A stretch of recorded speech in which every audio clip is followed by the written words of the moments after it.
Our next guest brought to you by the Arnold Palmer Design Whistler Golf Club. Now open for the 2024 season and playing to rave reviews early. Tee times just opened last weekend. Tee times for any time during the 2024 season can be booked online now. And if you have a group of 12 or more, you, the organizer, plays for free. For more information or to book online, visit whistlergolf.com. Our next guest, a former Vancouver Canuck and TSN hockey analyst. Our pleasure to welcome back to the show, Mr. Frank Corrado. How we doing? What's up, boys? I saw that promo you just read, and I see the bear on the golf course. And being a guy from Ontario, like I wasn't familiar with that. That's a very uneasy thing. And when we went up to Whistler for training camp, like I was probably 20 yards, 50 yards away from a bear for the first time, and that was interesting to say the least. Let's just say I reached for a golf club in self-defense, knowing that if something happened, I literally stood no chance. I remember telling people at the Sports Center newsroom that like cougars and bears would be in my backyard at times, and they could not fathom that. No, like they just could. Yeah. To them, you might as well have been in the Sahara. You know, like it was. Yeah. No, you get to Alberta and BC. That's real wildlife there. Yes. A little bit different. This is not just a raccoon going through a disgusting garbage can in Toronto. Hey, Frankie, we'll start with our poll question today. Series tied 2-2, best of 3, game 5 here in Vancouver tonight. Do you like the spot the Canucks are in? Absolutely. Yes. I love the spot the Canucks are in. Like it's such a stupid thing that we say, and it's so cliche. But it goes back to, if you told me at the start of the series that I would be 2-2 going home on home ice, like I would sign up for that. But that's the case. Like you think about all the things that have worked against the Canucks, and they've played, like the Canucks have played really well in this series. I've been thoroughly impressed. At times. Yes. Like, okay. I want to say like on a bigger picture kind of thing. Like, because I think the last time I was on with you guys was the start of the series. And we were just kind of talking about how, this is foreign territory for the Canucks. And this is where the Oilers kind of always seem to be. And, they seem primed to take that next step. And, for the Canucks to do what they've done in this series and be where they are with their third string goaltender in net, with their star centerman, who's going to be the highest paid player in Canucks history, not really contributing or factoring in, with, other players that are playing through bumps and bruises, maybe him included, EP40. Like, the fact that they are where they are, it just shows and a suspension, so like it just shows like how resilient this group is. And it kind of goes to show you, when you talk about Rick Tocchet and the job he's done as a coach, this team, if they don't have their A game, let's say, they have something to fall back on that gives them a chance to win. Whereas in the past with the Canucks, it was like, no A game, blowout.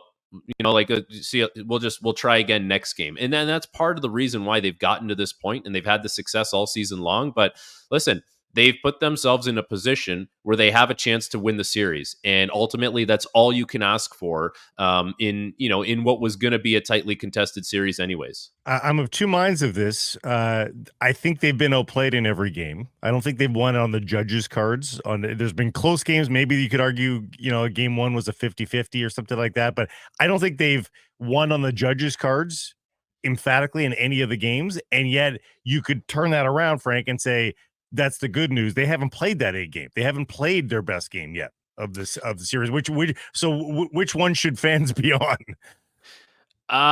Well, I think you would be more on the optimistic side of things, because if they do, if Pettersson factors in, like that's a big difference, and the game suddenly looks different, and the complexion, now all of a sudden there's a guy who's, that's a puck possession guy. Now all of a sudden, instead of you're chasing, whoever he's been playing against. If he's playing against McLeod, it seems like, he doesn't even win that possession game at times. Like you have the puck more, but even going back to, how they've been outplayed or have outplayed the Oilers at times, when Draisaitl goes out, that was game 1 when Draisaitl left. All of a sudden the puck was up for grabs way more. Yeah. Because like you watch Draisaitl play and he's so big and strong, and he kind of like bullies his way around the ice when he has the puck. He's not the most fleet of foot. When he was out of the game, I thought the Canucks like completely realized that there's more puck for us to grab, and they took control of that game. And if they can find a way to do that with Draisaitl playing, with McDavid playing, like that's going to be a big difference for them.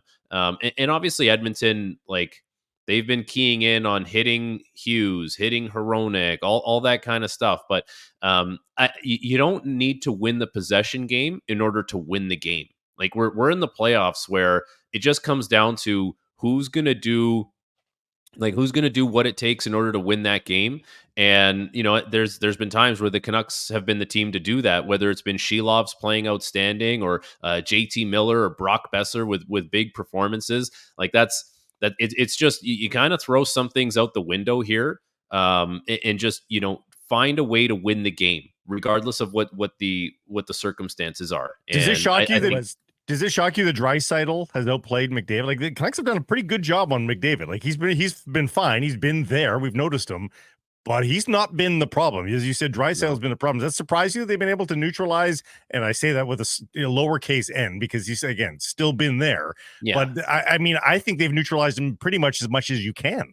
Yeah, it doesn't surprise me at all because every year in the playoffs, this Draisaitl turns into an absolute machine. Like this guy loves playoff hockey. He's built for playoff hockey, and even throughout the first half of the season, it wasn't like Draisaitl was lighting the league on fire. It was good, but there's something about this guy in the playoffs. His game really comes to life. So that's the thing that makes Edmonton difficult is you can put so much time and energy into McDavid. And all of a sudden, this guy turns into the second best player in the world, which he has been at times. And you're spread too thin. But and the other thing on that is, I've been really impressed how the four tree trunk defensemen, let's call them, for Vancouver, like Soucy, Myers, Zadorov, and Cole. And Cole's not the biggest, but he plays big. And I know he's had his struggles with the puck and all. Like it hasn't gone well for him at times, but even though Edmonton seems to have the puck a lot, even though Edmonton's playing in the offensive zone, I feel like for a lot of that time, those guys have done a nice job of filtering things to the outside.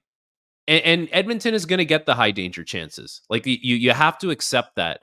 But it's not as many as it could be, for sure, given the amount of time that they're playing in their zone. Like those four guys, it's quite a mission that those guys are on. But I think they've done a really commendable job, and that's part of the reason why you've been able to weather the McDavid Draisaitl storm. Like those guys mean business this time of year, and the Canucks are not the first team to have to deal with it. But the bigger presence on the back end for me has made a difference. Calvin Pickard in goal. They put 21 shots on him in Game 4. Frankie. Now, Tocchet explained to us earlier in the series that he's less concerned about shots on goal totals because he's big on possession and he sort of views like passing the puck around and waiting for the best quality shot almost as a defensive tactic as well as an offensive tactic. Means we have the puck, they don't, and are less likely to give up a goal. Do they have to change that to a volume approach with this Pickard in game 5? Because it really didn't test him much in Game 4. Well, to a certain degree, yes. I don't think it's one of those things now where you just cross the blue line or you get a puck from a sharp angle and you just got to throw junk at the net. But maybe if you're thinking, one extra pass and maybe, you're in a semi-decent opportunity to shoot the puck, you'll take that shot. It's funny. So the first time I was introduced to this, I can't remember what exactly the coach in Belleville, his name was Troy Mann. I don't know if he called it adjusted scoring. And I know expected goals is a big thing, but basically he kind of broke it down to us this way. And this is what Tocchet is doing, I think. You have what's called your green shots. Green shots are like right on the doorstep, in the slot, maybe just a little bit into the face-off circles, but those are the ones you want. You want to generate as many green shots as possible, and you'll take those every time. Then you have your yellow shots. Yellow shots, just to build a circle around a little bit more, maybe like 10 feet.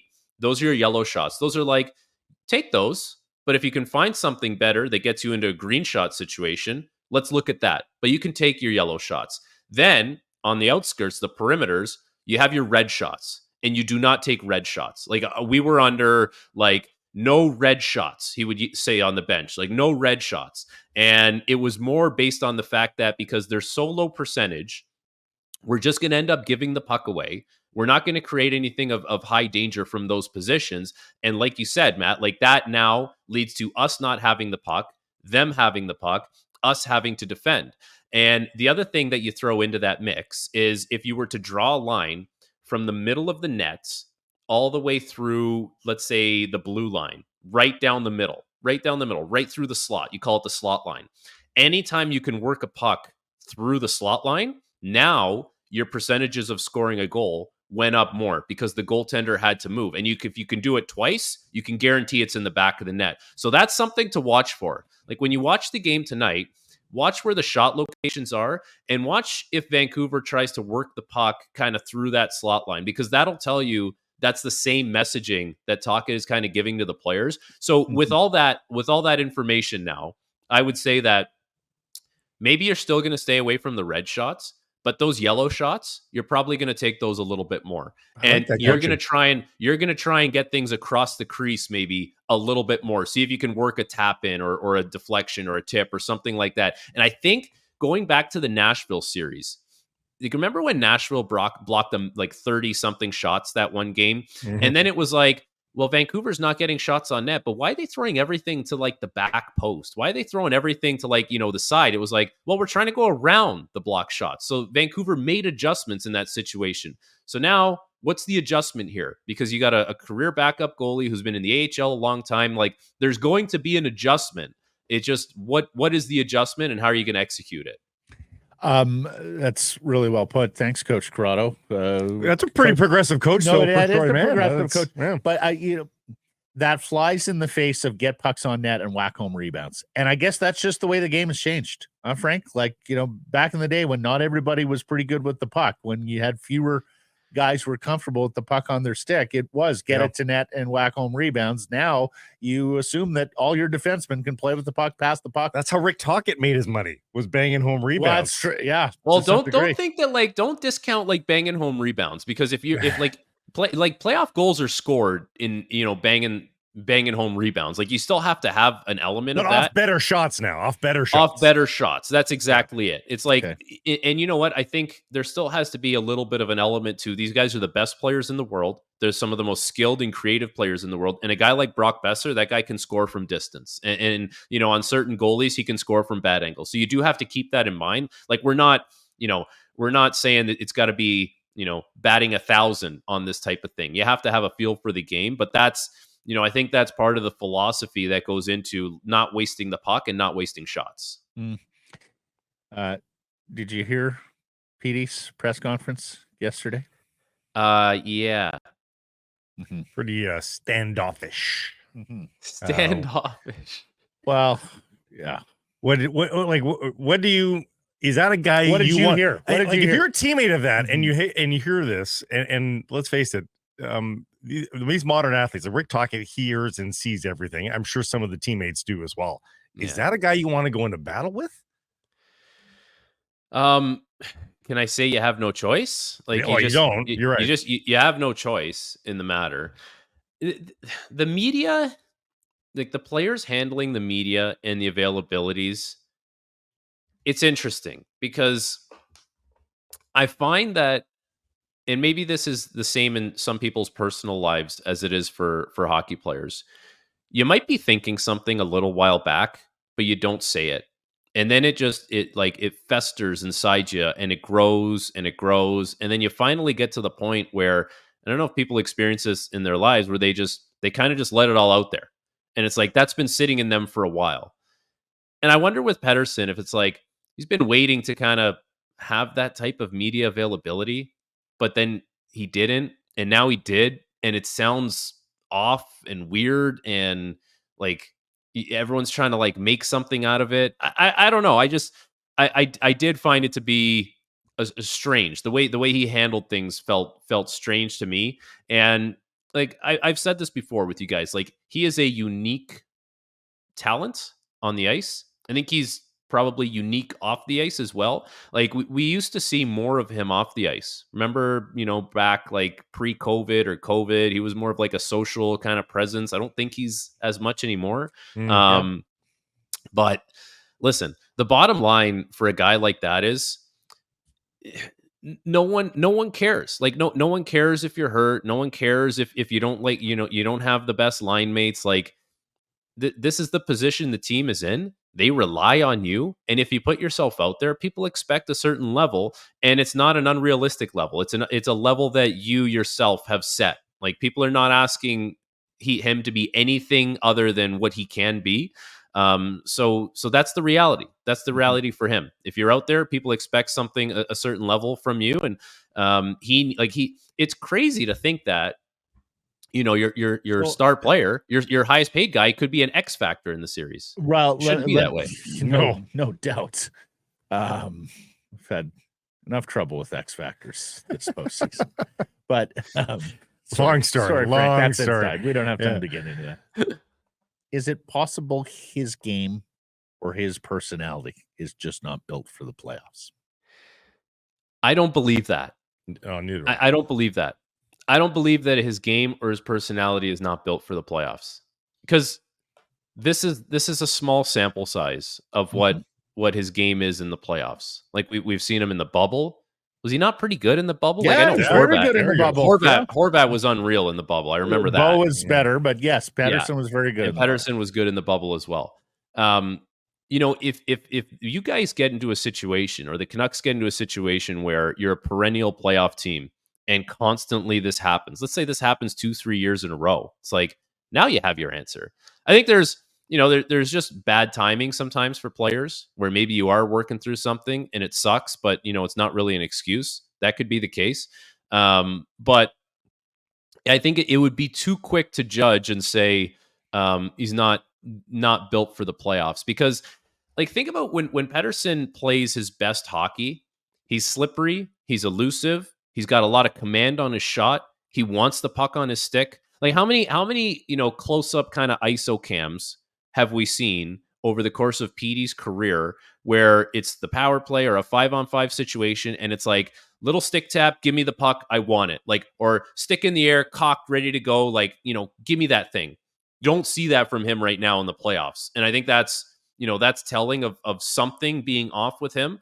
But, that's where I would like to see Petey's game get to, where mentally it's like, I want the puck. Like, I want to be the difference maker. And I'm going to drive the bus here. And it takes a team. Like, it's not just one guy, but I think he's very far away from being that, and he is capable of doing it. It's not 90s or aughts playoff hockey where it's so tight, so physical that skill players could. There's room out there in this series in particular. There's room. If he, like, vintage Petey, can operate in that atmosphere, and he's just not. And to me, what used to make him so great is he had a counterintuitive sort of hockey style. He would keep guys off balance. He would make passes that you wouldn't think to make. He was cerebral, and it doesn't seem like anything that's happening. Like, for you, watching Petey at his best, it was Datsuk-esque. Where, and you're so right. Like, how many times did we watch Datsuk, put the moves on a guy and he'd trip over his ankles? Right. I think back to, remember when Petey first came into the league, it was early on. Was it Ryan Strome? And he was going out on the penalty kill to Pettersson, and Petey kind of juked him a couple times, and he went flying. And it's like, that's the Petey. Like, that's the confident Petey. Like, this guy, whoever's in there right now is not that. That's very far away from what he has been in the past. Marvelous stuff, Frank. And you're going to join me on Saturday's post-game pod after Game 6 with this guy in Seattle for the Whitecaps. So looking forward to that, my friend. Until then. All right, boys. Have a good one. Hey, everybody. If you're enjoying what you're seeing here, then follow along with Sekeres and Price on YouTube. I promise more content coming. The kids call it subscribe on YouTube. Well, how about liking it? Do that as well. Smash it right now.